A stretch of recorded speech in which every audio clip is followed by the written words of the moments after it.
humility and righteousness.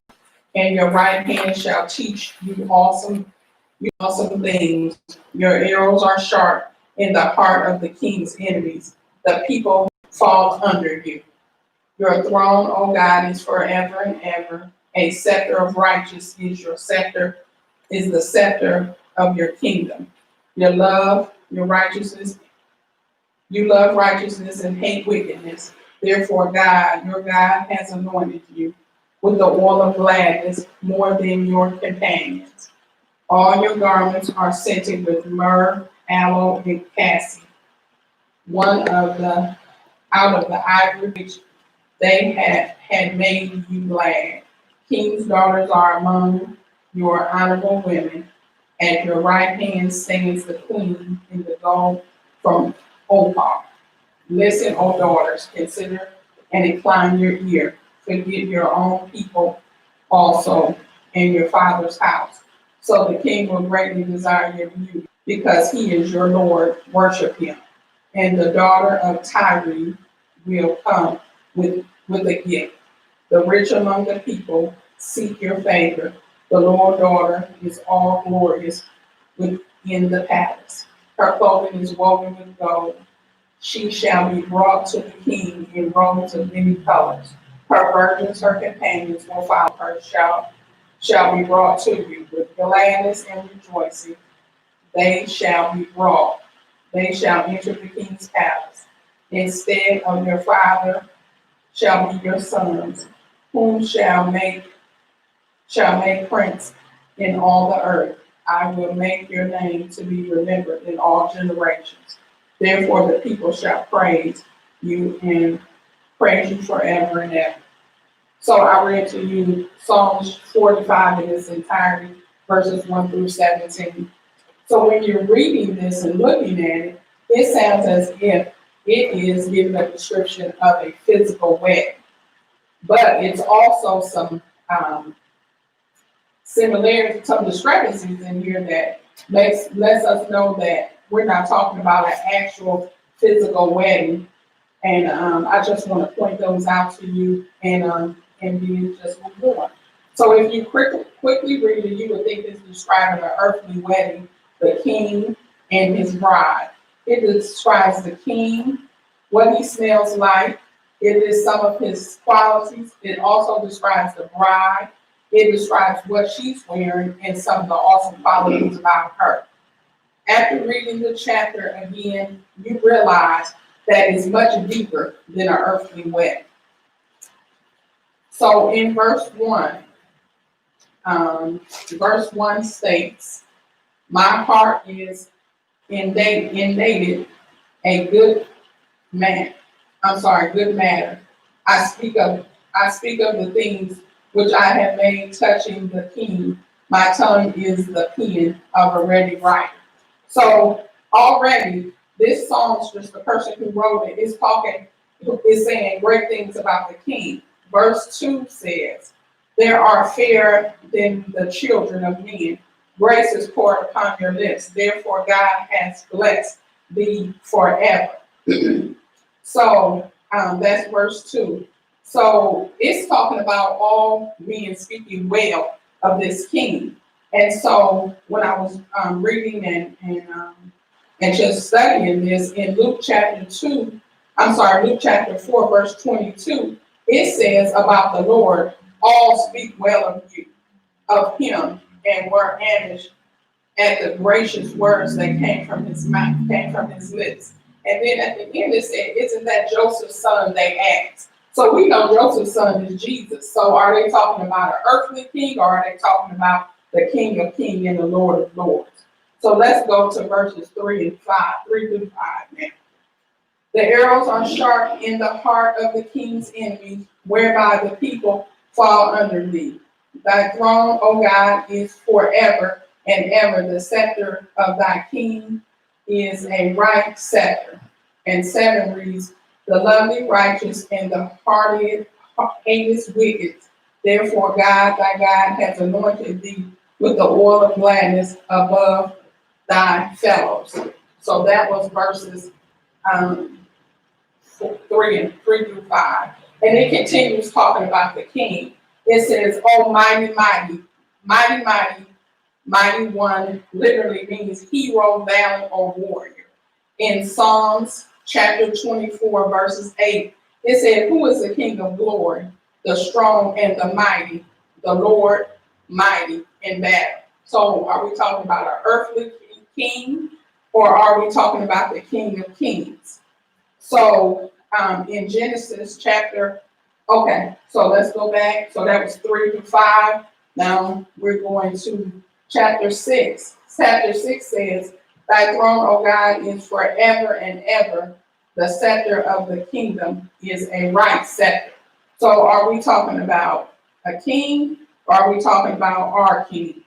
This shows his human side and his Messiah side. So we know several times in the Bible, we know that Jesus had both the Messiah, he was the Messiah, and he also came in human flesh. So that's still making us try to decide, are they talking about a king here, or are we talking about the king?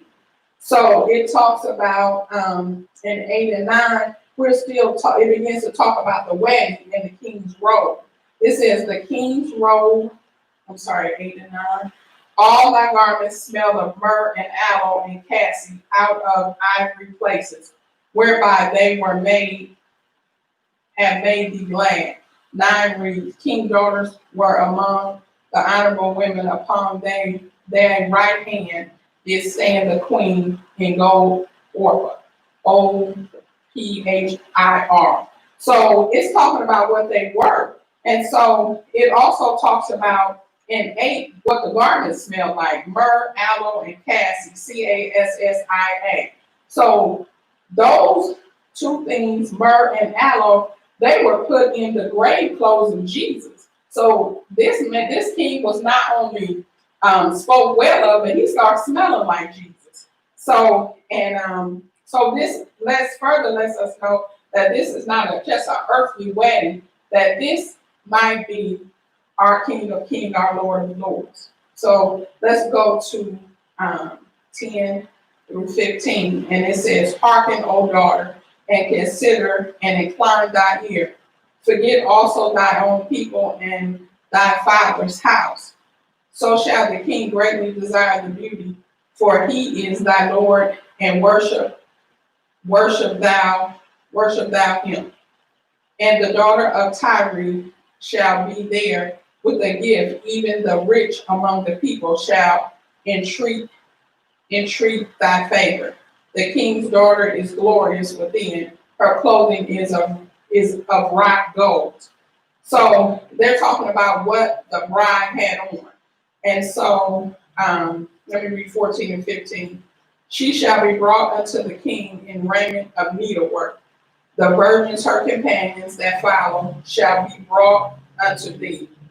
With gladness and rejoicing shall be brought. They shall encounter the king's palace. So once again, are we talking about an earthly wedding, or are we talking about our Father? And so you would think they're talking about a bride in the physical, but it's also talking about the redeemed as it relates to Israel. So in the Old Testament, in Isaiah chapter 54, verses 4 and 5, it refers to Israel as the wife of the Lord. In the New Testament, in Revelations, the church is the bride. In Revelation chapter 21, verse 9. So in the Old and the New Testament, it talks about the church and the redeemed being the bride. So that further lets us know that maybe we're not talking about a earthly wedding. So let's go to chapter 12. And the daughters of Tyre shall be there with a gift. Even the rich among the people shall entreat thy favor. So it's talking about gifts being brought. And we know that gifts were brought to Jesus when he was born. And 14 said, she shall be brought unto the king in remnants. I read that. In remnants of needlework, the virgin, her companions that follow, shall be brought unto thee. With gladness and rejoicing shall be brought, they shall enter into the king's palace. Instead of thine father shall be thy children, whom thou mayest make princes of the earth. I will make thy name be remembered in all generations. Therefore shall the people praise thee forever and ever. So let me see, I'm sorry. So it's talking about her garment. So she is a daughter of the king. Her garment is spotless, which is connected to holiness. So in the last verse 17, I will make thy name to be remembered in all generations. Therefore shall the people praise thee forever and ever. So in Ephesians chapter 5, verse 27, it states he is coming back for a church without a spot or a wrinkle. So they talked about her garment was made of gold and all of the needlework and how immaculate it was. So it is relating the church to the bride. So Jesus is the king. So he is coming back, and he is coming back for his church, which is the bride. And so this lets us know that they were not talking about an earthly wedding. They're talking about when Jesus come back for us. It sounds like a wedding, but in verse 16 and 17,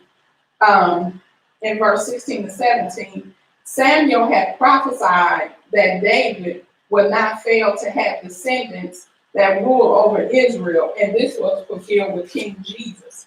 This was fulfilled with King Jesus. When it says in 17, I will make thy name be remembered in all generations. Therefore shall the people praise thee forever and ever. And so that lets me know everything that we compare, that lets me know that they're not talking about an earthly wedding, that they're talking about Jesus coming back for his church. I know that was kind of a lot, but just read Psalms 45, 1 through 17 in its entirety and look at the similarities of Jesus coming back for his church, which is the bride. So remember Psalms 45, verse 1 through 17. So that's everything that I had. Let me read the practical points, and then we are done with our lesson. So the practical points are, we should always be ready to speak to others about the goodness of God. Whether in saving sinners or defeating enemies, God will ultimately be victorious. God will rule forever, and he will bless those who love righteousness and hate wickedness. God will honor his bride, the church. We must leave behind our old life to follow God. God clothes his bride, the church, in his righteousness, which is like a robe of gold. The people of God have been commissioned to share the news of Christ. So those are our practical points.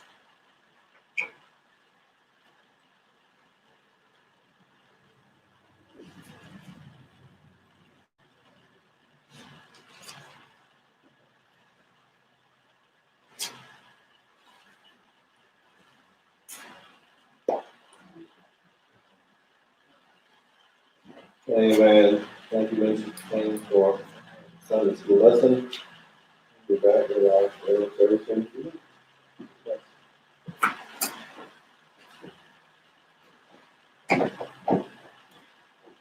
Are you going to that prayer bit? Oh, you gotta go to work. Okay. Huh? Come up to that. Mm-hmm. They haven't done that. Pastor in the field church. Mm-hmm. For all the stuff that's going on.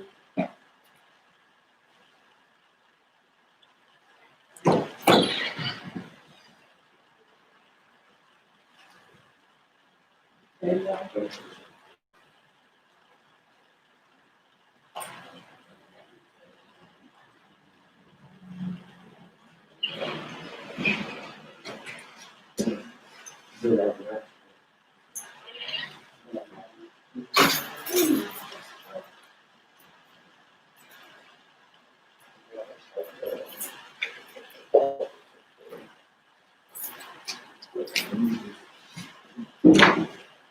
We don't ever have a prayer. We just feel good.